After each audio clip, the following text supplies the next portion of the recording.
नमस्कार विद्यार्थी मित्रांनो, VJC स्टडीच्या यूट्यूब चॅनलवरती आपलं स्वागत आहे. जी 31 मेला राज्यसेवेची जी पूर्वपरीक्षा होणार आहे, तर त्या पूर्वपरीक्षेसाठी पॉलिटीची स्ट्रॅटेजी काय असावी किंवा पॉलिटीसाठी काय वाचावं, तर त्याच्याबद्दल आज आपण बोलणार आहोत. ही जी चौकट आहे, तर ही चौकट तुम्हाला VJC स्टडीच्या सर्व प्लॅटफॉर्मवरती मी उपलब्ध करून दिली आहे आणि अगदी प्रत्येक विषयाची आहे. फक्त पॉलिटीचंच आहे असं नाहीये. प्रत्येक विषयाची चौकट तुम्हाला उपलब्ध करून दिली आहे. काय केलं आपण 2015 पासून ते 2025 पर्यंत आयोगाने कोणत्या घटकांवरती किती प्रश्न विचारलेत याचा आपण एक चार्ट बनवलाय. म्हणजे याच्यातून काय होईल तुम्हाला की कोणत्या घटकाला किती वेटेज आहे, त्याच्यावरती प्रश्न किती आलेत, तर याचा एक तुम्हाला अंदाज येऊ शकतो. आणि आता काय करायचं आहे, हे जे 26 टॉपिक आहेत, तर या 26 टॉपिकच्या बाहेर काय करायची गरज नाही. तर ते आपण वन बाय वन पाहूया की कुठल्या घटकाला किती वेटेज आहे. आता घटना निर्मिती प्रक्रिया आयोगाचा सर्वात हा आवडता टॉपिक आहे. आयोग त्याच्यावरती 25ला तर 4 प्रश्न आहेत. त्याच्यानंतर घटनेची वैशिष्ट्ये सलग तुम्हाला प्रश्न आलेले दिसतात. सरनाम्यावरती जरी प्रश्न नसला आला, कंबाईनच्या दृष्टीने सरनामा महत्वाचा आहे, परंतु एखादा प्रश्न त्याच्यावर बनू शकतो. संघराज्य आणि त्याचा भूप्रदेश याच्यावरती प्रश्न दिसत आहेत. आंतरराज्य संबंध त्याच्यावरती प्रश्न दिसत आहेत. केंद्र राज्य संबंधावरती आहेत. केंद्रशासित प्रदेश आणि विशेष तरतुदी यावर्षी तो मला थोडासा चर्चेचा भाग वाटतोय आणि त्याच्यावरती ते प्रश्न विचारू शकतात. म्हणजे हे तुमचं 8 केंद्रशासित प्रदेश जे आहेत, तर त्याच्याबद्दलचा हा पार्ट आहे. त्याच्यानंतर नागरिकत्व, यावर्षी नागरिकत्वाला आयोग कंबाईनसाठी प्रश्न नाही विचारत, परंतु यावर्षी आयोगाने कंबाईनसाठी त्याच्यावरती प्रश्न विचारलाय. राज्यसेवेच्या प्रिलिमच्या दृष्टीने सुद्धा तो टॉपिक तुम्हाला महत्वाचा असल्याचं दिसतंय. मूलभूत हक्क तुम्हाला माहितीच आहे, मार्गदर्शक तत्व, मूलभूत कर्तव्य, हे 3 पार्ट अजून एकदा चांगले करून ठेवा. कोणते कोणते? मूलभूत हक्क, मार्गदर्शक तत्व आणि मूलभूत कर्तव्य. Fundamental rights, directive principle of state policy आणि फंडामेंटल ड्युटीज, हे प्रिलिमच्या दृष्टीने मला महत्वाचे टॉपिक्स वाटतात हे 3. त्याच्यानंतर संसद.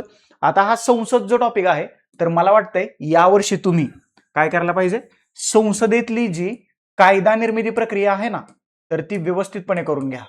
कारण यावर्षी बरेचसे नवीन कायदे, म्हणजे मागच्या वर्षी आणि यावर्षी नवीन कायदे आलेले आहेत.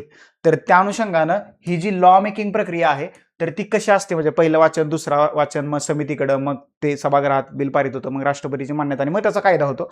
ही जी काही सगळी प्रोसेस आहे, तर ती तुम्हाला माहीत असायला पाहिजे. संसदेच्या बाबतीत अजून एक सांगतो, काही संसदीय आयुधे आहेत. कुठली कुठली? उदाहरणार्थ ते प्रश्नोत्तराचा तास, आलं लक्षात, स्थगन प्रस्ताव किंवा नो कॉन्फिडन्स मोशन. तर ही जी काही संसदीय आयुध आहेत, आयोग याच्यावरती यावर्षी प्रश्न विचारू शकतो.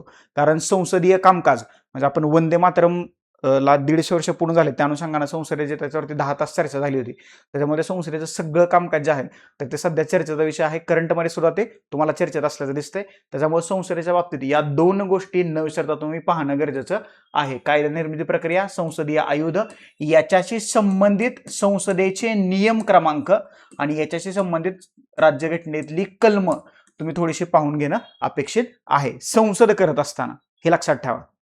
ओके. त्याच्यानंतर संसदीय प्रक्रिया आणि समित्या, वेगवेगळ्या संसदीय प्रक्रिया पार पाडतात, त्याच्याबद्दलची तुम्हाला माहिती असल्या पाहिजे. आणि ज्या काही महत्वाच्या समित्या आहेत, तर त्या महत्वाच्या समितीचे अध्यक्ष किंवा चेअरमन आता सध्या कोण आहेत हे थोडंसं पाहून घ्या. जर का एखादी व्यक्ती महाराष्ट्रातली, म्हणजे संसदेचा महाराष्ट्रातली सदस्य असणारा व्यक्ती जर का एखाद्या समितीचा अध्यक्ष झाला असेल, तर ती समिती, त्या समितीची रचना, याशिवाय त्या समितीचे सदस्य आणि समितीचा अध्यक्ष तुम्हाला माहितीच असला पाहिजे. आयोग त्याच्यावरती प्रश्न विचारू शकतं, म्हणजे कारण व्यक्ती महाराष्ट्रातली आहे, तो संदर्भ लावून आयोग त्याच्यावरती प्रश्न विचारू शकतं. त्याच्यानंतर राष्ट्रपती आणि उपराष्ट्रपती, हे 2 टॉपिक यावर्षी सुद्धा चर्चेचे टॉपिक आहेत. राष्ट्रपती आणि उपराष्ट्रपती, म्हणजे भारताच्या राष्ट्रपतींचे वेगवेगळे राज्यातले दौरे आणि त्यांच्या हस्ते आत्ता संविधानाच्या नवीन भाषेतल्या पुस्तकाचं किंवा संविधानाचं प्रकाशन झालेलं आहे. त्याच्यामुळे संविधानी चर्चेत आहे आणि राष्ट्रपती सुद्धा चर्चेत आहेत. पंतप्रधान, मंत्रिमंडळ, पुन्हा एकदा हा एक टॉपिक आहे. आता पंतप्रधान आणि मंत्रिमंडळ करत असताना हा जो टॉपिक आहे, तर तो तुम्हाला वेगवेगळ्या अँगलनी करता येईल. कसं काय वेगवेगळ्या अँगलनी करता येईल? कारण तुम्हाला सांगतो, आता पंतप्रधान वेगवेगळ्या देशांचे काय करतात, दौरे करतात, बरोबर. तर तो देश कुठं आहे, म्हणजे पहिल्यांदाच आपले पंतप्रधान जर काही एखाद्या देशात गेले असतील, तर तो देश चर्चेत असतो. मग त्या अनुषंगाने ते प्रश्न विचारू शकतात. पहिल्यांदा त्या देशाचं लोकेशन काय आहे. दुसरा भाग, ज्यावेळेस पंतप्रधान बाहेरच्या देशांमध्ये जातात, तर तिथल्या राष्ट्रपतींना, राष्ट्राध्यक्षांना किंवा राष्ट्रप्रमुखांना काही भेटवस्तू घेऊन जात असतात. तर त्या भेटवस्तू कुठल्या कलेशी संबंधित आहेत, म्हणजे पैठणी साडी आहे की अजून दुसरं काय आहे, तर हे तुम्हाला माहित असलं पाहिजे. याशिवाय जी लोक भारतात येतात, म्हणजे वेगवेगळ्या देशांचे राष्ट्रप्रमुख, राष्ट्रपती, तर ते लोक भारतात आल्यानंतर ते कुठे कुठे जात आहेत आणि भारताचे पंतप्रधान त्यांना काय काय भेटवस्तू गिफ्ट देत आहेत, तर याच्यावरती थोडंसं लक्षात ठेवा. आता तुम्ही म्हणणार पॉलिटीच्या दृष्टीने कुठं महत्वाचं आहे. जर का ती ऐतिहासिक वास्तू असेल आणि तिथं त्यांनी भेट दिली असेल किंवा एखादी ऐतिहासिक वास्तूशी संबंधित किंवा आपलं काय म्हणतो आपण त्याला, भारतातल्या लिगसीबद्दल, वारशाबद्दल एखादी वस्तू गिफ्ट दिली असेल, तर आर्ट अँड कल्चरच्या दृष्टीनं, इतिहासाच्या दृष्टीनं त्याच्यावरती तुम्हाला प्रश्न विचारला जाऊ शकतो, हे लक्षात ठेवा. याचबरोबर एखादा देश असेल आणि तो सध्या चर्चेत असेल आणि पंतप्रधानांनी तिथं किंवा राष्ट्रपतींनी तिथं भेट दिली असेल, साधारणपणे त्या देशाची राजधानी, त्या देशातली राजकीय व्यवस्था, पॉलिटिकल सिस्टीम कोणत्या प्रकारची आहे याची तुम्हाला थोडीशी आयडिया असायला पाहिजे. आता हे सगळं तुम्हाला कुठे कव्हर होईल, हे सगळं तुम्हाला करंट अफेअर्समध्ये कव्हर होईल. ज्यावेळेस तुम्ही करंट अफेअर्स वाचत असता, तर करंट अफेअर्स आपल्या विषयाला लावून कुठं पाहता येते का, तर ते सुद्धा पाहणं गरजेचं आहे. आता विषय निघाला म्हणून करंट अफेअर्स बद्दल सांगतो. कमीत कमी तुम्ही 12 महिन्याचं करंट अफेअर्स आणि जास्तीत जास्त तुम्ही 15 महिने म्हणजेच 1.5 वर्षाचं करंट अफेअर्स करणं अपेक्षित आहे.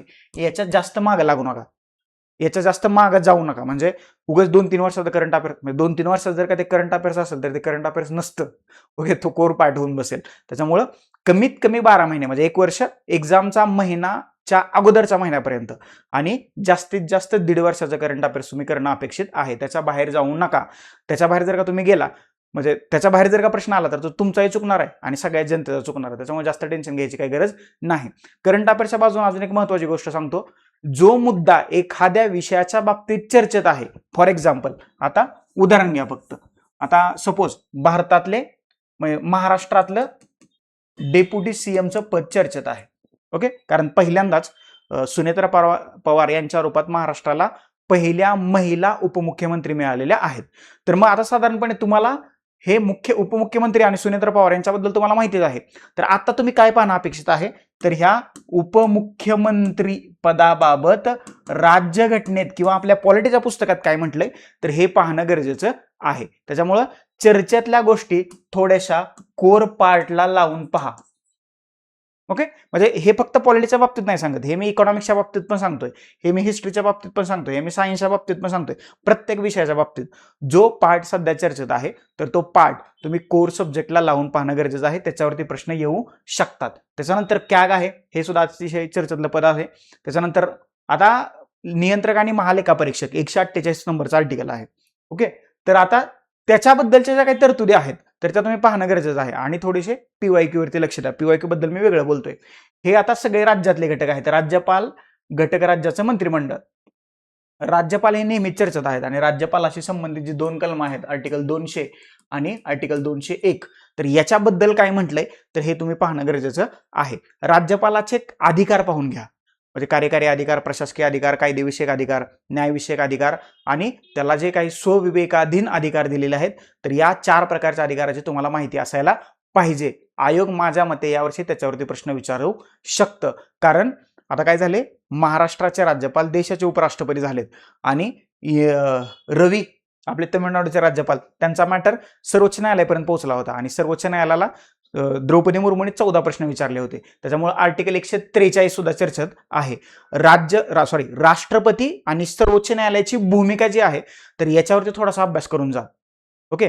म्हणजे राष्ट्रपती कधी सल्ला मागू शकतात आणि सर्वोच्च न्यायालयाने तो देणं कधी बंधनकारक असतं, या 2 गोष्टी तुम्हाला माहित असायला पाहिजेत. तर ते तुलनात्मक अभ्यास करा. आणि अजून एक गोष्ट सांगतो, जर का तुम्हाला ह्या 2 गोष्टींचा कुठल्या एक तुम्ही 2 गोष्टींचा तुलनात्मक अभ्यास करू शकता. एका बाजूला तुम्ही मुख्यमंत्री घ्या आणि दुसऱ्या बाजूला तुम्ही पंतप्रधान घ्या, यांच्याबद्दलच्या तरतुदी तुम्ही पाहून घ्याल.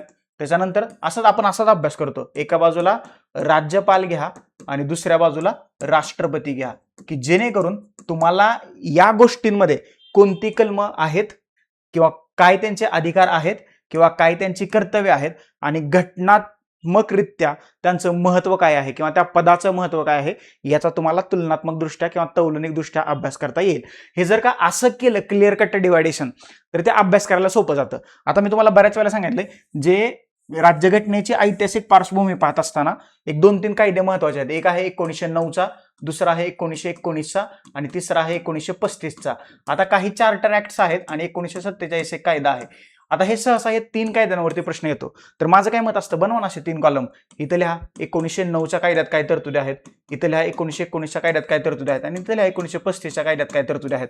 जर का असा हा तुलनात्मक दृष्ट्या तुम्ही अभ्यास केला तर एकही गोष्ट तुमच्या लक्षातून जाणार नाही. 1919 मध्ये काय झालं, 35 मध्ये काय झालं, किंवा 1909 मध्ये काय झालं. पहिल्यांदा या कायद्याची नावं लिहून घ्या. ओके, मॉर्लेमेंटो कोणाला म्हणायचं, मॉन्टेग्यू चेम्सफोर्ड कोणाला म्हणायचं, 1935चा कायदा कोणाला म्हणायचं, म्हणजे हे तुम्हाला माहितीच आहे. तर त्याच्या खाली ते लिहा आणि एका एका शब्दात त्याला बसवण्याचा प्रयत्न करा. मी तुम्हाला फंडामेंटल राईट्स आणि राज्य धोरणाची मार्गदर्शक तत्व याच्यातला फरक मी आपल्या चॅनलवरती एक मागचं लेक्चर आहे त्याचा मी तुम्हाला फरक करून दिलाय. जर का तुम्ही तसा अभ्यास केला तर एकही पॉईंट तुमच्याकडून मिस होणार नाही. म्हणजे ज्यावेळेस तुम्ही केंद्र आणि राज्याचा तुलनात्मक अभ्यास करता तर त्यावेळेस राज्यातल्या राष्ट्रप्रमुखाची किंवा राज्यातल्या राज्यप्रमुखाची भूमिका काय आहे आणि देशातल्या राज्यप्रमुखाची भूमिका काय आहे हे 2 कॉलम बनतील. आणि त्या 2 कॉलमवरती आधारित जर का तुम्ही क्लिअर कट डिवायडेशन केलं तर त्याच्यावरती आयोगाने कसाही प्रश्न विचारला तर तो तुमचा चुकणारच नाही. ही गोष्ट तुम्ही लक्षात ठेवणं अपेक्षित आहे. मग न्याय व्यवस्था येते, सर्वोच्च न्यायालय, उच्च न्यायालय आणि कनिष्ठ न्यायालय. तर ह्या 3 गोष्टी ज्या आहेत तर त्या तुम्ही पाहणं गरजेचं आहे. 2025 मध्ये भारताच्या सर्वोच्च न्यायालयाच्या स्थापनेची आपण 75 वर्ष साजरी करत होतो. किती? 75 वर्ष. मग न्यायदेवतेची बदललेली मूर्ती असेल किंवा सर्वोच्च न्यायालयाचा नवीन ध्वज असेल तर याच्याबद्दल तुम्हाला माहित असलं पाहिजे. आणि जर का त्यांनी मागे जाऊन सर्वोच्च न्यायालयाच्या स्थापनेबद्दल प्रश्न विचारला तर तो तुमचा चुकता कामा नये. अगदी सर्वोच्च न्यायालयाचे पहिले सरन्यायाधीशापासून ते आतापर्यंतच्या सरन्यायाधीशाबद्दलची नावं तुम्हाला माहित असायला पाहिजेत. एखादा जर का सरन्यायाधीश कॉन्ट्रोवर्शियल ठरला असेल किंवा चर्चेतला असेल तर त्याच्याबद्दलही तुम्हाला ते प्रश्न विचारू शकतात. आता उच्च न्यायालयाचं करत असताना आता त्यांनी असंही विचारलंय की आता त्यांनी मागच्याच प्रश्न विचारला होता, उच्च न्यायालयाची स्थापना, कोणत्या उच्च न्यायालयाची स्थापना कधी झाली, लेटेस्ट कधी झाली. लेटेस्ट कुठे झाली तर अमरावती. अमरावती म्हणजे महाराष्ट्रातला अमरावती नाहीये, आंध्र प्रदेशमधला अमरावती. तर हे तुम्हाला माहित असलं पाहिजे. आता देशात उच्च न्यायालय किती आहेत किंवा कोणत्या उच्च न्यायालयाअंतर्गत एकापेक्षा जास्त राज्य येतात मग त्याच्याशी संबंधितली घटना दुरुस्ती तुम्हाला माहित असायला पाहिजे उच्च न्यायालयाच्या बाबतीत पर्टिक्युलर. मग 214, 215, 216 त्याच्यातलंच अभिलेख न्यायालय उच्च न्यायालय असतं. तर मग काय सर्वोच्च न्यायालय आणि उच्च न्यायालय याचा सुद्धा तुम्ही तुलनात्मक अभ्यास करू शकता. एका बाजूला हायकोर्ट घ्या, एका बाजूला सुप्रीम कोर्ट घ्या.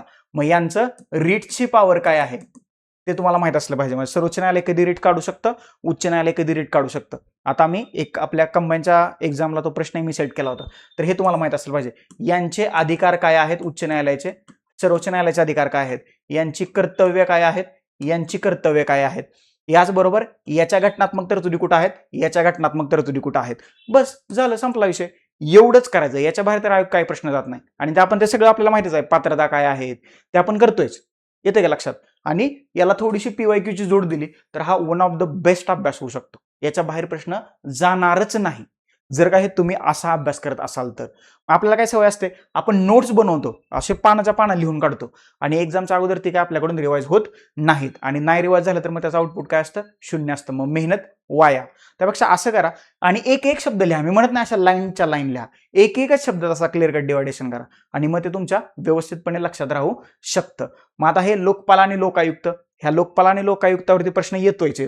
सो मग त्याच्याबद्दलच्या तरतुदी, त्यांचे अधिकार, कार्य, घटनात्मक तरतुदी, आता त्यांच्या समित्या, त्याच्यात किती सदस्य असतात, आत्ता कोण लोकपाल किंवा लोकायुक्त आहेत, तर याच्याबद्दलच्या गोष्टी तुम्ही पाहणं अपेक्षित आहे. त्याच्यानंतर घटना दुरुस्ती आणि घटना दुरुस्तीची प्रक्रिया. मग दक्षिण आफ्रिका, मग 368 कलम, मग त्याच्यात किती प्रकारे घटना दुरुस्ती करता येते, मग 2 प्रकार, मग 1 प्रकार बाहेरचा आहे, एकूण 3 प्रकारे केली जाते.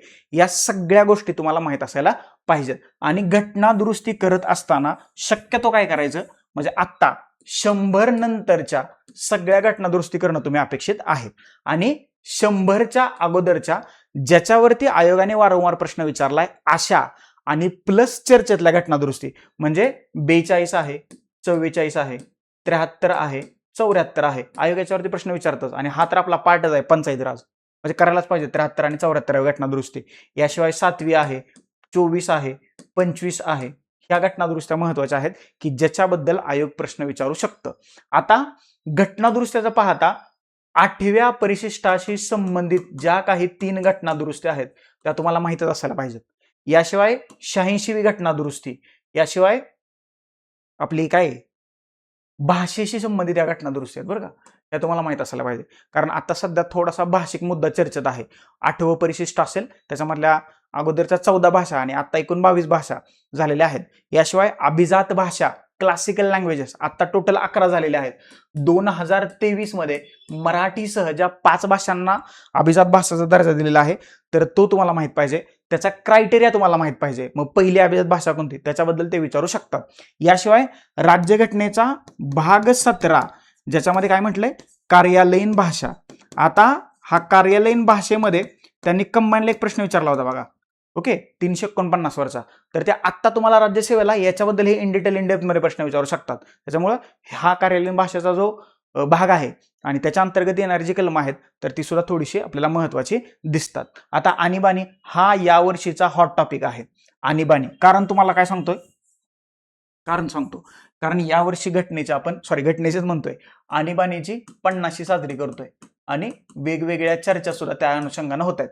तर मग 352, 56, 65, 360 राष्ट्रीय आणीबाणी, राष्ट्रपती राजवट आणि आर्थिक आणीबाणी. तर ह्या 3 आणीबाणी महत्वाच्या आहेत, हे लक्षात ठेवा. पहिली आहे राष्ट्रीय आणीबाणी, कधी लागू होते, संसदेचा रोल काय, राज्याचा रोल काय, हे तुम्हाला माहित असलं पाहिजे. दुसरी आहे राष्ट्रपती राजवट, ही राज्यासाठी असते, यालाच राज्यातली आणीबाणी असं सुद्धा म्हटलं जातं. आणि तिसरी आहे आर्थिक आणीबाणी, त्यालाच फायनान्शियल इमर्जन्सी असंही म्हटलं जातं. आतापर्यंत भारतात ही कधीही लागू झालेली नाही. मग राष्ट्रीय आणीबाणी 3 वेळा, मग राज्यात म्हणजे पर्टिक्युलर महाराष्ट्रात राष्ट्रपती राजवट किती वेळा लागू झाली, सर्वाधिक वेळा राष्ट्रपती राजवट कोणत्या राज्यात लागू झाली आहे, किंवा आजपर्यंत एकदाही कोणत्या राज्यात राष्ट्रपती राजवट लागू झाली नाही, हे तुम्हाला माहित असायला पाहिजे, कारण याची 50शी हे लक्षात ठेवा.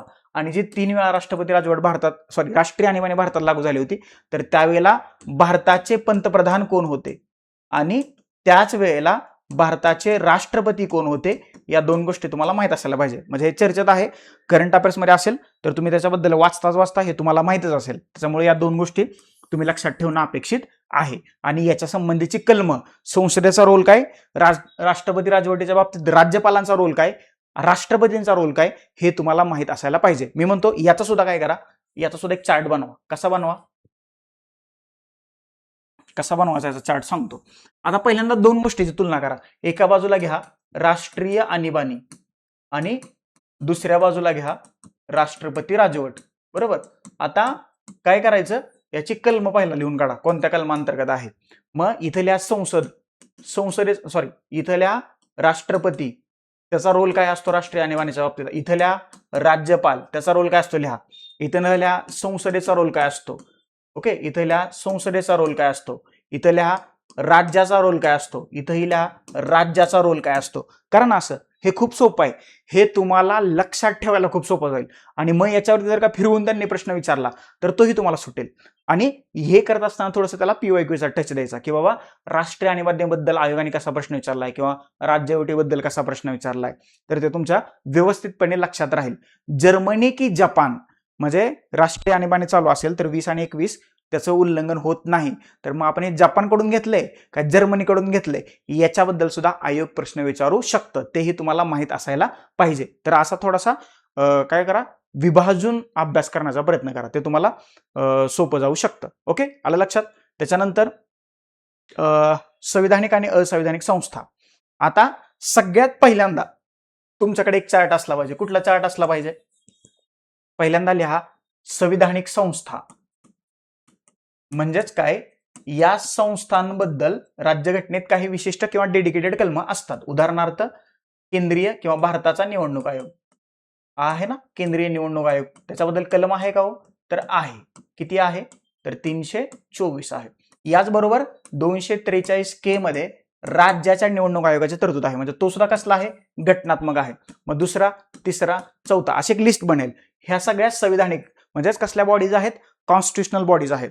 आणि दुसरा एक चार्ट बनवा, म्हणजे आता त्यांनी पॉक्सो बद्दल विचारलंय, आता त्यांनी नॅशनल चाइल्ड राईट कमिशन बद्दल विचारलंय. त्या कसल्या संस्था आहेत, असंविधानिक किंवा बिगर संविधानिक संस्था. त्याला आपण काय म्हणू, बिगर संविधानिक. म्हणजेच काय, याच्यासाठी संविधानात वेगळ्या तरतुदी करण्यात आलेल्या नाहीत. मग या संस्थांची निर्मिती कोणी केली आहे, तर संसदेने कायदा करून या संस्थांची निर्मिती केलेली आहे. त्याच्यामुळं याही गोष्टी आपल्या दृष्टीनं महत्वाच्या आहेत. मग याच्यामध्ये सध्या महिला आयोग असेल तो चर्चेत आहे. दुसरा मागासवर्गीय आयोग असेल तर तो चर्चेत आहे. याच्यानंतर तिसरा अनुसूचित जाती आणि अनुसूचित जमाती आयोग चर्चेत आहे. याच्या संबंधित कलम घ्या लक्षात. आणि बाल हक्क आयोग नॅशनल चाइल्ड राईट कमिशन चर्चेत आहे. तर ह्या ज्या काही बॉडी चर्चेत आहेत ज्या बिगर संविधानिक आहेत तर त्याच्या संबंधितले कायदे आणि जर का या आयोगावरती महाराष्ट्रातली व्यक्ती जर का अध्यक्ष किंवा सदस्य म्हणून असेल तर मात्र आयोग प्रश्न विचारतं.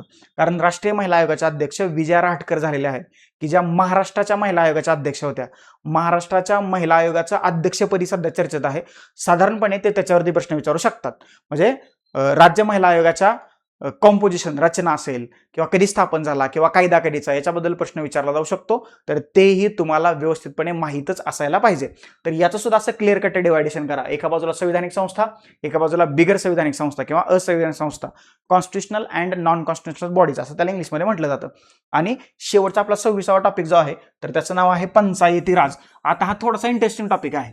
ज्यावेळेस तुम्ही कंबाईन करत असता तर कंबाईन करताना तुम्हाला 73वी घटना दुरुस्तीच फक्त करायची असते आणि राज्यसेवा करताना सुद्धा तुम्हाला 74व्या घटना दुरुस्तीवरती जास्त भर द्यावा लागत नाही.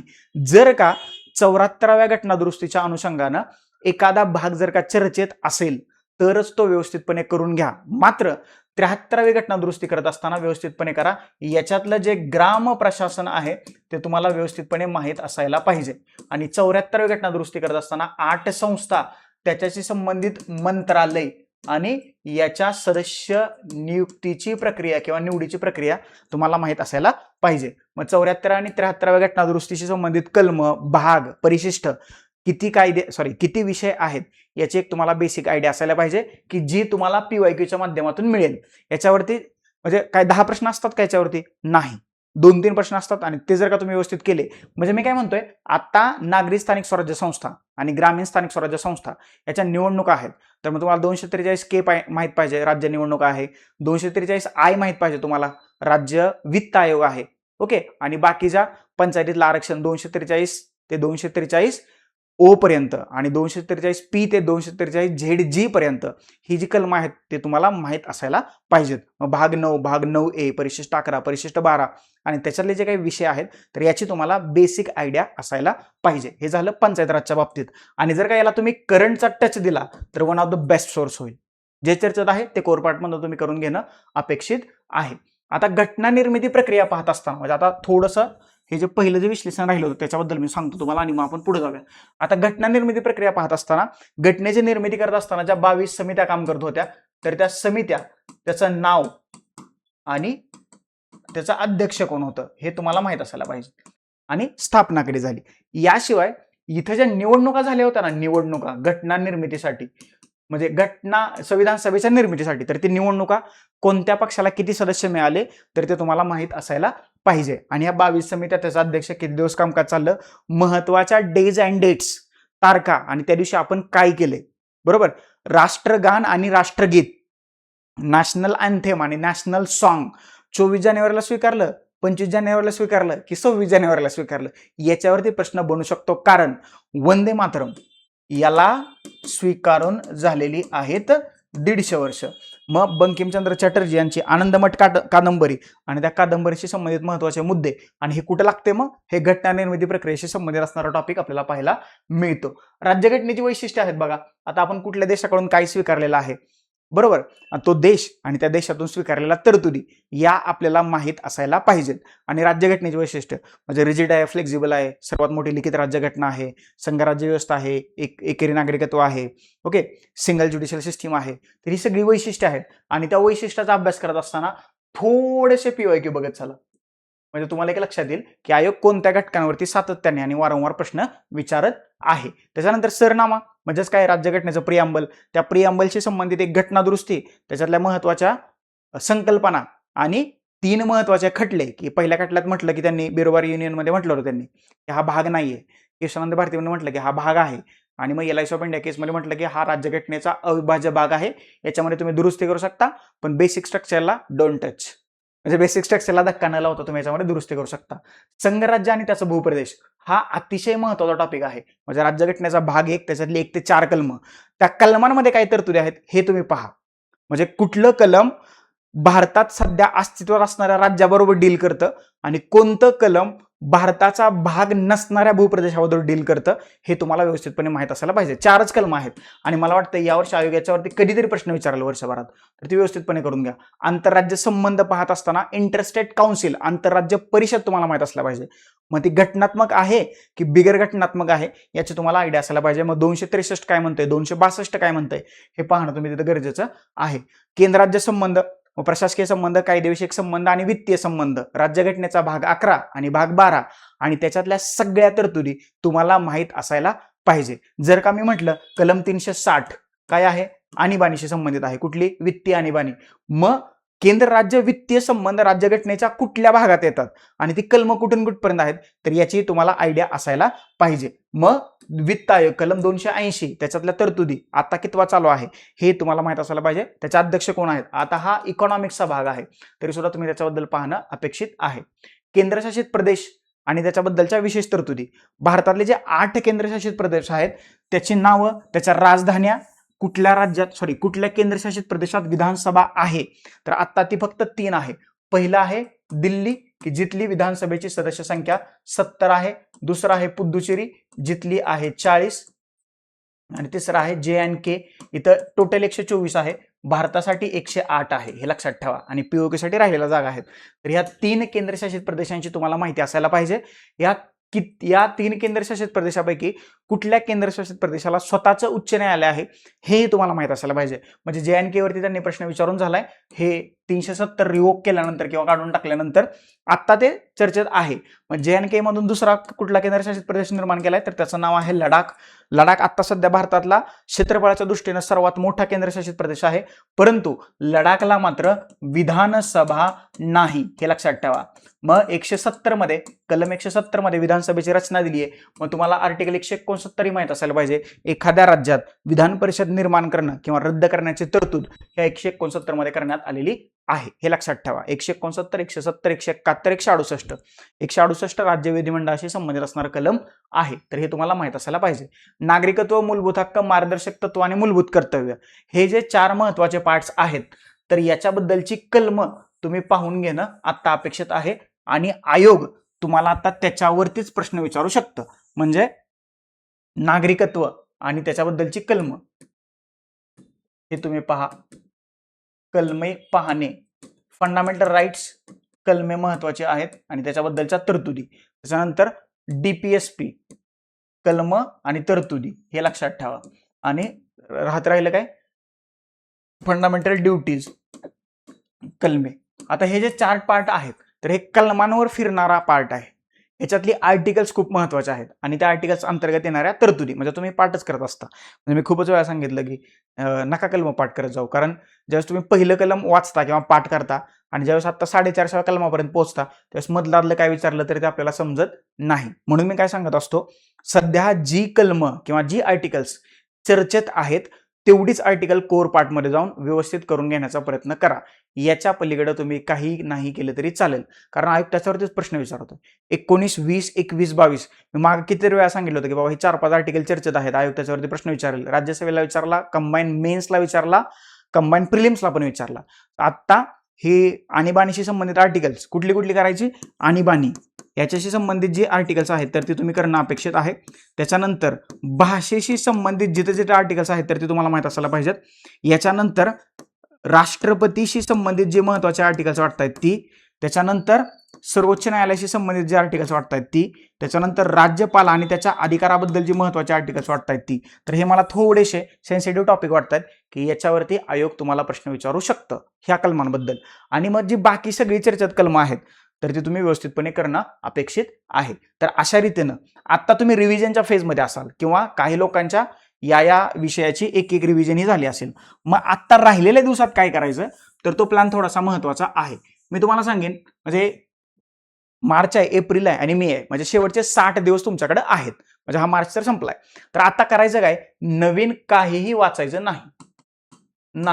आता एवढे दिवस तुम्ही केलेच ना, मग एल लक्ष्मीकांत वाचला असेल, माझंही पुस्तक वाचलं असेल, अजून कोणाचा नोट्स वाचला असेल, कोणी वेगवेगळा क्लास केला असेल, हे लक्षात ठेवा. आता नवीन कोणी जरी सांगितलं, म्हणजे आयोगाच्या अध्यक्षांनी जरी येऊन सांगितलं की बाळा हे वाच, मी म्हणा सॉरी सर, आता मला नवीन काय वाचायचं नाही. कारण जर का तुम्ही नवीन वाचलात तर एखादी गोष्ट जर का त्याच्यात ऍड झाली आणि तुम्हाला वाटतं याच्यावरती प्रश्न विचारू शकतो आणि ते जर का तुम्हाला जमत नसेल, तुम्ही त्याच्या हात धुवून मागे लागता आणि त्याच्यात वेळ जातो. आता जास्तीत जास्त रिव्हिजन तुमचं झालं पाहिजे. म्हणजे एखादा जर का कोर पार्ट तुमचा वाचायचा राहिला असेल इतर विषयांच्या बाबतीत इन्क्लुडिंग पॉलिटिक्स, तर तो कोर पार्ट वाचून घ्या, त्याच्यावरचे PYQ बघा आणि मग अजून एकदा जास्तीत जास्त रिव्हिजन करण्याचा प्रयत्न तुम्ही करायचा आहे. नवीन काय वाचायचं नाही, पहिला सगळ्यात महत्त्वाचा मुद्दा. जे तुमच्याकडे ऑलरेडी आहे स्टडी मटेरियल, सॉरी काय म्हणू आपण त्याला मराठीत बोलूया जरा, अभ्यास साहित्य जे तुमच्याकडे आत्ता आहे तर ते व्यवस्थितपणे रिवाइज करायचं आहे, अभ्यास साहित्य बरोबर. त्याच्यानंतरचा एक महत्त्वाचा पार्ट आहे PYQ. हे MPSCच्या दृष्टीनं बायबल आहे, बायबल. म्हणजे मी नेहमी म्हणतो की कुठलीही MPSCची परीक्षा पास व्हायची असेल आणि तुम्हाला जर का 50% मार्क पडायचे असतील तर PYQ करा. आणि त्या 50% जर का तुम्हाला कट ऑफ क्रॅक करायचं असेल तर त्याच्यामध्ये करंट अफेअर्स, सायन्स, इकॉनॉमिक्स हे 3 सब्जेक्ट गेम चेंजर आहेत राज्यसेवेच्या दृष्टीने. हे व्यवस्थितपणे करायला पाहिजे. आणि राज्यसेवा व्यतिरिक्त ज्या इतर सर्व्हिसेस आहेत त्याच्यामध्ये इंजिनिअरिंग आहे, फॉरेस्ट आहे आणि ॲग्रिकल्चर आहे, तर त्यांचं मेरिट काही जास्त लागत नाही. म्हणजे इंजिनिअरिंगची तर अवस्था काय तुम्ही बघितलं असेल, तर त्या पोरांनी जास्त टेन्शन नका घेऊ. तुम्ही PYQ जरी करून गेला आणि त्याला करंट अफेअर्सची थोडी जोड दिली तरी तुम्ही तुमचा कट ऑफ क्रॅक कराल. पण राज्यसेवेच्या पोरांच्या दृष्टीनं PYQ सोबतच या 3 सब्जेक्टवरती तुम्हाला होल्ड असायला पाहिजे. कारण हे करंट अफेअर्सचे 15 प्रश्न, सायन्सचे 15 प्रश्न आणि इकॉनॉमिक्सचे 15 प्रश्न, 15 तरी 45 इथंच झाले. ओके, आणि म्हणजे निम्मा पेपर इथं सेट झालाय, 45 प्रश्न. त्यामुळं हे PYQ चांगले करा आणि PYQ करत असताना याच्यावरती तुम्ही भर देणं अपेक्षित आहे. आता PYQ करायचे कसे, म्हणजे आपल्याला काय झाले, कुठलं जर पुस्तक आणायचं, त्यातला प्रश्न बघायचा, खाली दिलेलं उत्तर वाचायचं आणि संपला विषय. तर मग व्यवस्थित पद्धतीने बघा. पहिल्यांदा तुम्ही प्रश्न बघा, त्याच्यानंतर त्याचं उत्तर बघा, त्याच्यानंतर त्याचं विश्लेषण वाचा. काय आहे तुमच्याकडे जे स्टँडर्ड सोर्स असतील ते, स्टँडर्ड सोर्स काय नसते, विश्लेषणानंतर मग काय करा, प्रेडिक्शन करा. म्हणजे एखाद्या टॉपिकवरती आयोग कसा प्रश्न विचारला आता इथून पुढं. आता त्यांनी राज्यपालावरती प्रश्न विचारलाय, आर्टिकल 154 बद्दल विचारलाय. एकदा त्यांनी 154 जोड्या लावायला विचारलंय, एकदा त्यांनी सेंटेन्स मध्ये विचारलंय, एकदा फिल इन द ब्लँक्स मध्ये विचारलंय. तर तुम्हाला माहित असायला पाहिजे की आत्ता ते राज्यपालाच्या कार्यकारी अधिकाराबद्दल विचारू शकतात. मग तुम्हाला माहित पाहिजे राज्यपालाचे कार्यकारी अधिकार कोणते आहेत, एक्झिक्युटिव्ह पॉवर्स कोणते आहेत, तर ते तुम्हाला माहित असायला पाहिजे. त्याच्यामुळे मी काय म्हणतोय, प्रश्न उत्तर आणि विश्लेषण आपण इथंच थांबतो. आपण कधी डोक्यात चालवलं की बाबा या टॉपिकवरती आयोग कसा प्रश्न विचारू शकतं, ते तुम्हाला माहित असतं का? नाही, आपण करत जातच नाही तिथपर्यंत. कारण आपण एका कशात आहे, अशा सेफ झोनमध्ये खेळतोय की ज्याच्या बाहेर आपल्याला निघायचंच नाही. आणि परत आपण बोलतो काय रिझल्ट येत नाही, एवढं सगळं केलं कसं काय रिझल्ट येईल, कारण आपण या प्रिडिक्शन पर्यंत कधी पोहोचतच नाही. सो प्रिडिक्शन हे खूप महत्वाचं आहे. प्रश्न उत्तर विश्लेषण आणि मग तुमचं प्रिडिक्शन आलं पाहिजे. म्हणजे बघा, तुम्ही एखाद्या टॉपिक बद्दल विचार केला असेल की याच्याबद्दल माझं प्रेडिक्शन असं आहे, तुम्ही पेपरला गेलाय, 25 जणांचा ब्लॉक आहे, त्याच्यात तुम्ही बसलाय आणि अचानक तुम्हाला असं दिसलं की तुम्ही जे प्रेडिक्शन केलं होतं त्याच्यावरती आयोगाने आहे असा प्रश्न विचारलाय किंवा प्रश्न तसा पेपरमध्ये तुम्हाला दिसलाय. मला सांगा, त्यावेळेला तुमचा कॉन्फिडन्स नेक्स्ट लेवलला गेलेला असतो आणि त्या कॉन्फिडन्समध्ये किंवा त्या पॉझिटिव्ह वाईब्समध्ये तुमचा अवघड प्रश्न सुद्धा सुटून जातो. त्याच्यामुळे प्रेडिक्शन करण्याचा प्रयत्न करा. ओके, आता ह्या प्रश्नांचं विश्लेषण करत असताना तुम्हाला अजून एक काम सांगतो, काय करायचं तिथं, म्हणजे सेग्रिगेशन करायचं. कसं, सोपं आणि अवघड. म्हणजे पॉलिटीचं तुम्ही सेग्रिगेशन करत असाल बरोबर, पॉलिटीचा एक पेपर घेतला तुम्ही, त्याला काय करा की बाबा असे पॉलिटीचे किती 15 प्रश्न आहेत, तुम्ही सोडवलेत किती एका पेपर मधले, नाही, हे वेगळ्या पद्धतीने तुम्हाला सांगतो कसं सेग्रिगेशन करायचं. सोपे टॉपिक बाजूला काढा की ज्याच्यावरती आयोगाने काही विचारलं तर तुम्हाला सुटतंय. 2, 3 असे 4, 5 सोपे टॉपिक आहेत आणि काही टॉपिक असे अवघड आहेत, आयोगाने त्याच्यावरती कसा जरी प्रश्न विचारला तर तो तुमचा चुकणारच आहे. असे हे 4-5 टॉपिक झाले. आता लक्षात काय ठेवायचं तुम्ही, हे जे सोपं आहे ते मला कधी ना कधी जमणारच आहे. म्हणजे आयोगाने त्याच्यावरती काही विचारलं किंवा मला जर का कोणी झोपेतून उठून विचारलं की बाबा याचं सांग काय, म्हणजे ह्या 5 टॉपिकवरती मला प्रश्न सुटणारच आहेत. त्याच्यामुळं याला खूप कमी वेळ द्या. काय द्या, याला कमी वेळ द्या. आणि अवघड टॉपिक, आयोगाने ह्या अवघड टॉपिकवरती किती जरी साधा सोपा प्रश्न विचारला तरी सुद्धा तो तुमचा चुकणार आहे. याचा अर्थ काय, हे 5 टॉपिक तुमच्या दृष्टीनं सब टॉपिक अवघड आहेत किंवा कठीण आहेत, तर मग याला काय करा, याला जास्त वेळ द्या. आलं लक्षात. आणि मग याने काय होईल, आता हा जो वेळ तुम्ही इकडे कन्वर्ट करताय ना, त्याच्यामुळे हे सोप्याला मी म्हणत नाही सोपं करू नका, सोपं करायचंच आहे. मग सोपं काय होईल तुमचं, एक्स्ट्रा स्ट्रॉंग होईल. आलं लक्षात? आणि हे अवघड काय होईल, हे सोप्यामध्ये कन्वर्ट होईल. येते का लक्षात? म्हणजे ह्या सोप्यावरती आयोगानं 10 प्रश्न विचारले तर तुमचे 10 पैकी 10 बरोबरच येणार आहेत. आणि ह्या अवघडवरती आयोगाने तुमचे 10 प्रश्न विचारले, तुमचे 5 ते 7 बरोबरच येणार आहेत, कारण तुम्ही तो वेळ दिलाय. येते लक्षात? हे असं करणं अपेक्षित आहे. सोपं आणि अवघड सेग्रिगेशन करा. याचा अर्थ काय, तुम्हाला काय जमतंय आणि काय जमत नाही याचं जर का क्रिस्टल क्लिअर डिवायडेशन झालं तर ते तुमच्या दृष्टीनं खूप फायद्याचा विषय राहणार आहे आणि ते तुम्हाला मार्क्स देऊन जातील. याला लक्षात? हे पीवायक्यूच्या बाबतीत तुम्ही असं करायचं आहे. 60 दिवस आहेत, तर 60 दिवसात असं माझं मत आहे की प्रत्येक दिवशी जरी एक पेपर सोडवला जीएसचा, सीसॅट काय आपण बघतच नाहीये आपण, आणि किती जर सांगितलं तर काय सीसाठी काय एवढं अवघड नाही, ते तुम्हाला जमून जाऊ शकतं. तर अल्टरनेट डेला कमीत कमी 50 क्वेश्चन पेपर तुमच्या येणाऱ्या 60 दिवसात सोडून झाला पाहिजे. म्हणजे रविवारी तुम्ही 2 क्वेश्चन पेपर सोडवू शकता, काही अडचण नाही. म्हणजे सकाळी 10 ते 12 आणि संध्याकाळी 1, आयोगाच्या वेळेप्रमाणे 3 ते 5. आयोग सीसॅट घेता, आपण जीएस सोडू, काय अडचण नाही. आता ह्या क्वेश्चन पेपर सोडवत असताना कोणाचेही घ्या, ज्याचे तुम्ही टेस्ट सिरीज लावली त्याचे घ्या, पण ते क्वेश्चन आयोगाच्या चौकटीत आहेत का हे बघा. नाहीतर टेस्ट सिरीजला तुम्हाला स्कोर येतोय 200 पैकी 400, म्हणजे येणार नाही, पण आलाच कोणाचा काय सांगता येत नाही. तर किंवा मग असं तर थोडंसं जोक्स अपार्ट, तुमचा 200 पैकी स्कोर आलाय किती, 110. ओके, परत झालाय 120, परत 130 आणि मोकार स्कोर वाढत चाललाय. परंतु मग आयोगाला कसं होतं, 200 पैकी येतो 86, 87, 90, बास, इथं आपली गाडी थांबते. मग तुम्हाला प्रश्न पडतो, यार मग टेस्ट सिरीजला तर एवढा स्कोर येत होता, कारण हे सगळे टेस्ट सिरीजचे पेपर आयोगाच्या चौकटीत नसतात. पुस्तकातल्या हायशा लाईन काढून त्या पेपरमध्ये टाकलेल्या असतात आणि त्याच्यावरती प्रश्न बनवलेला असतो. त्याच्यामुळे एखादी टेस्ट सिरीज खूपच चांगली वाटते तुम्हाला की याच्यातनं रिफ्लेक्शन होऊ शकतं, बरोबर. पण टेस्ट सिरीज लावली आहे, तुमचा स्कोर खूपच चांगला येतोय म्हणजे मला आता सगळंच माहित आहे असंही काही नाही. किंवा टेस्ट सिरीजला गेलाय आणि तुमचा स्कोर खूपच कमी येतोय म्हणजे याचा अर्थ यार मला काय येत नाही, असंही काही नाही. टेस्ट सिरीजला 4-5 गोष्टी चेक करायच्या असतात. टेस्ट सिरीजच्या स्कोरवरती अजिबात जाऊ नका, मी तुम्हाला वारंवार सांगतोय.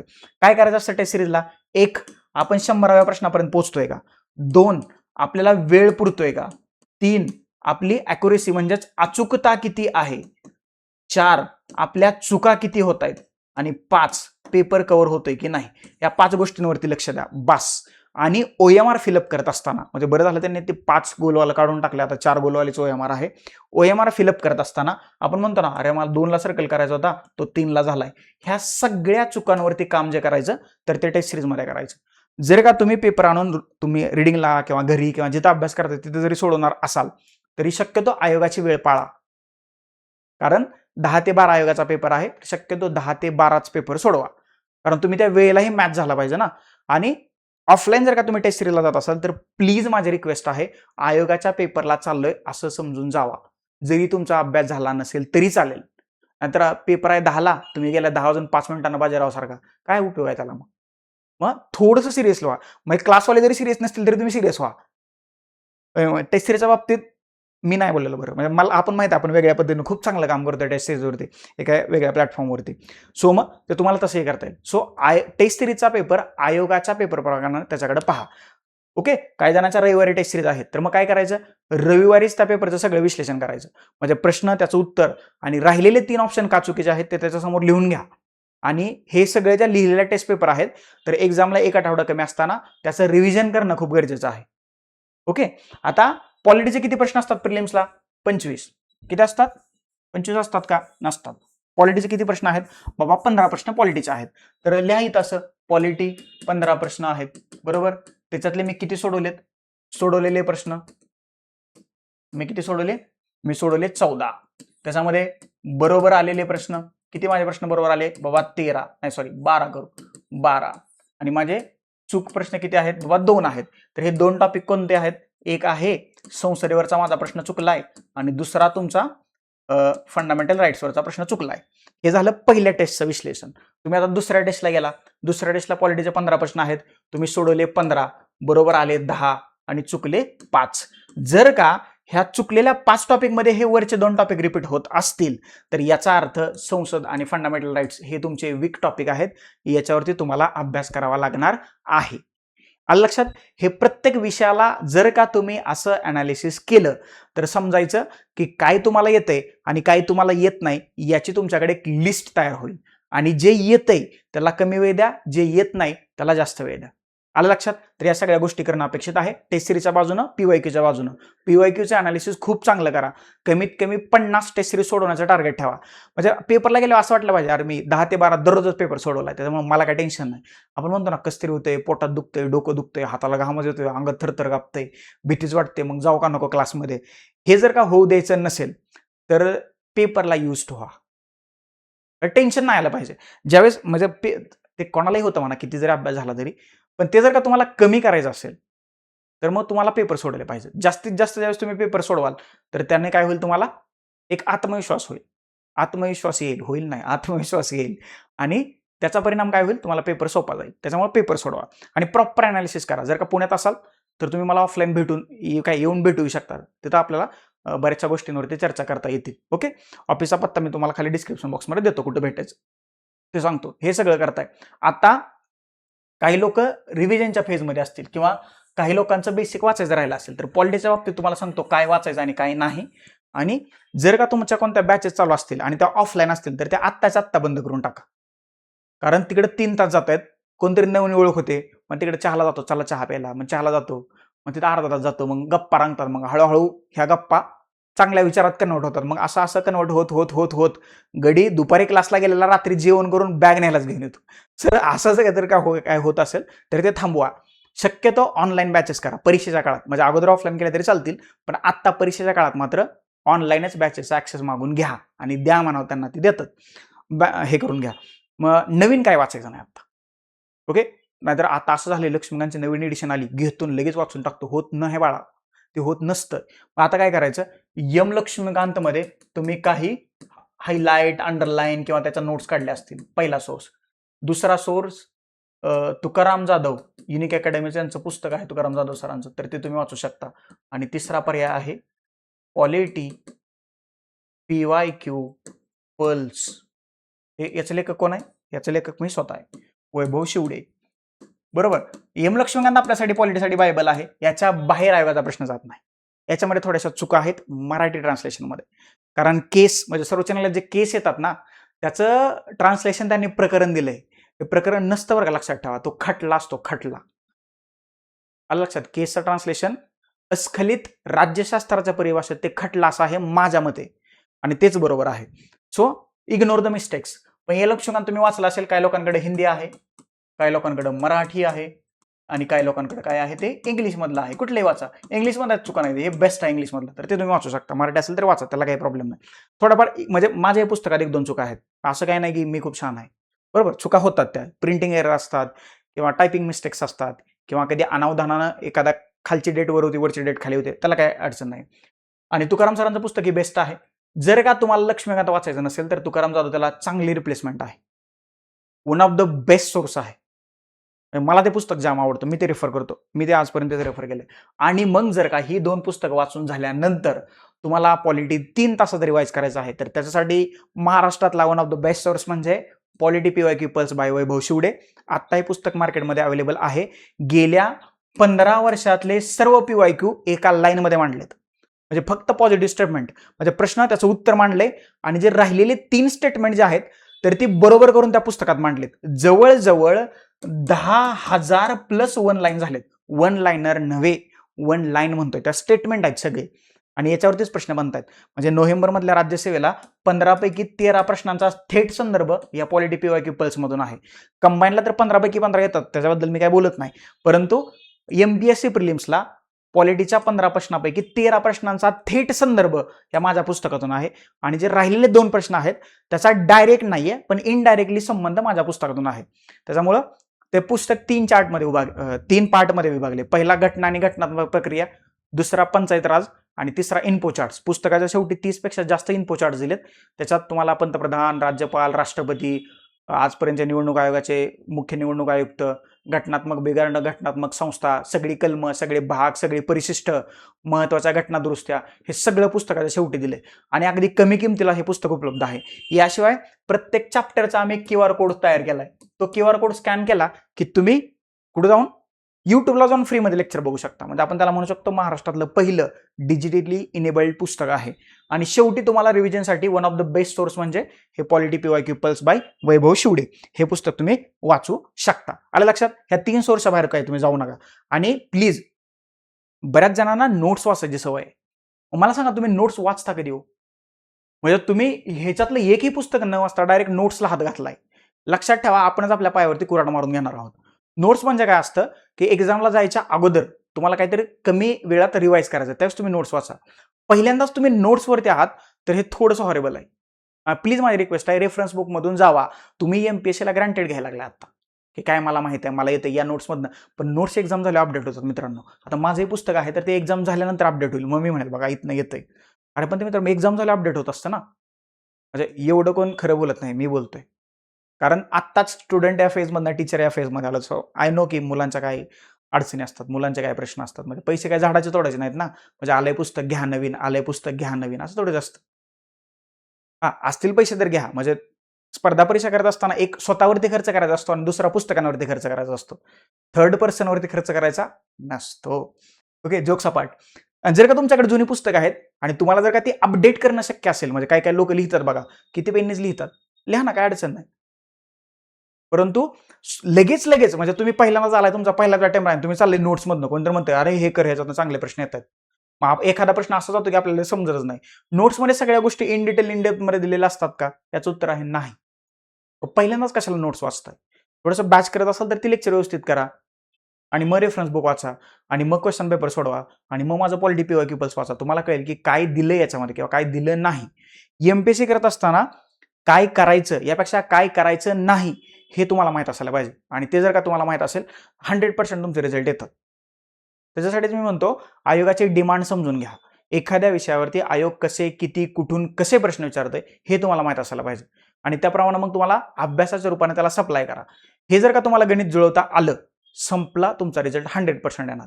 मग मेन्सच्या बाजून आपण आन्सर रायटिंग असेल, PSR ऑप्शनल बद्दल मी बोलत असतो, आन्सर रायटिंग बद्दल मी बोलत असतो, एसे रायटिंग बद्दल मी बोलत असतो, तर ते आपण बोलूयाच. पहिला प्रिलिमचा रिझल्ट महत्वाचा आहे. या सगळ्या सांगितलेल्या गोष्टी आणि हे जे पेज आहे तर आपल्या टेलिग्राम चॅनलवरती, इंस्टाग्रामवरती सगळीकडेच उपलब्ध आहे. म्हणजे VJC स्टडीच्या जेवढ्या सोशल मीडिया प्लॅटफॉर्म आहेत तर तिथं सगळीकडेच हे आहे. पुस्तक जर का माझं तुमच्याकडे नसेल तर तुम्ही ऑनलाईन परचेस करू शकता. त्याची लिंक तुम्हाला खाली मी डिस्क्रिप्शन बॉक्समध्ये देतो. तिथून तुम्ही ऑनलाईन परचेस करू शकता जर का पुण्याच्या बाहेर राहत असाल तर. आणि पुण्यात जे महत्त्वाचे बुक स्टॉल आहेत तर त्या सर्व महत्त्वाच्या बुक स्टॉलवरती हे पुस्तक आम्ही तुम्हाला उपलब्ध करून देतोय.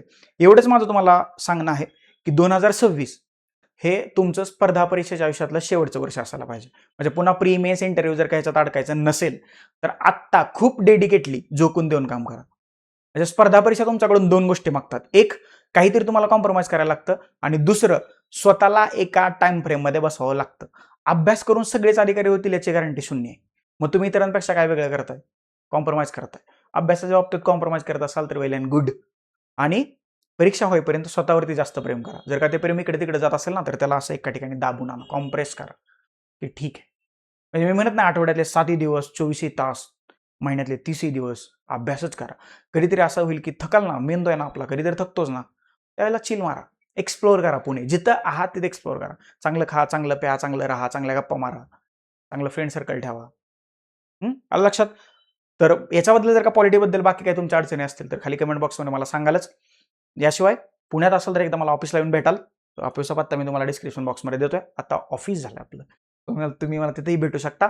तुर्तास एवढंच. तुमचे काही डाऊट, क्वेरीज, क्वेश्चन, सजेशन असतील माझ्यासाठी तर बी फ्रँकली खाली कमेंट बॉक्स तुमच्यासाठी ओपन आहे, त्याच्यामध्ये कमेंट करू शकता. लेक्चर कसं वाटलं तेही मला सांगा. जाता जाता एकच सांगेन, ही स्पर्धा आहे, याच्यामध्ये टिकून राहा, हमखास जिंकून जाचाल. येणाऱ्या परीक्षेसाठी तुम्हाला VJC स्टडीच्या पूर्ण टीमकडून हार्दिक शुभेच्छा. यावर्षी बाहेर पडायचं लक्षात ठेवा. चलो बाय, टेक केअर.